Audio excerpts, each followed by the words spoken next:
Hello friends, स्वागतम जनाइছোঁ মোৰ চেনেলৰ অন্য এক ভিডিঅ'লৈ। আপোনালোকে বাৰু বেহাৰবাৰী আউটপোষ্ট চাইনে? বেহাৰবাৰী আউটপোষ্টৰ আটাইতকৈ বেছি কাক ভাল লাগে কমেন্ট কৰি জনাবচোন। বেহাৰবাৰী আউটপোষ্টৰ জনপ্ৰিয় অভিনেত্ৰী বিউটি বাউলিং অৰ্থাৎ চুমকি কাছাৰীৰ বিয়া। হয় বন্ধু বান্ধৱীসকল, এয়া আপোনালোকে স্ক্ৰীনত দেখিবলৈ পাইছে তেখেতৰ বিয়াৰ কিছু সুন্দৰ মুহূৰ্ত।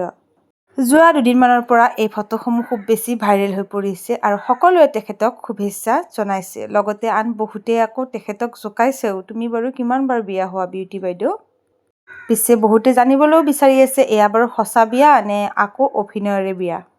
হয় বন্ধু বান্ধৱীসকল, আপোনালোকক জনাওঁ যে এয়া বেহাৰবাৰী আউটপোষ্টৰ জনপ্ৰিয় অভিনেত্ৰী চুমকি কছাৰীৰ সঁচা বিয়া নহয়, এয়া হৈছে এটি শ্বুটিঙৰ অংশহে। পিছে সঁচা বিয়াখন চাবলৈ আপোনালোক বাৰু আগ্ৰহীনে জনাবচোন কমেন্ট কৰি। আজিৰ ভিডিঅ'টো ইমানেই আছিল। যিসকলে ভাবি আছে বিউটি বাউলিঙৰ বিয়া হ'ল সেইসকলক জনাওঁ আপোনালোকৰ মৰমৰ বিউটি বাইদেউ বিয়া হোৱা নাই, এয়া মাত্ৰ অভিনয়ৰ কাৰণে হৈছে। তো আজিৰ ভিডিঅ'টো আছিল ইমানেই।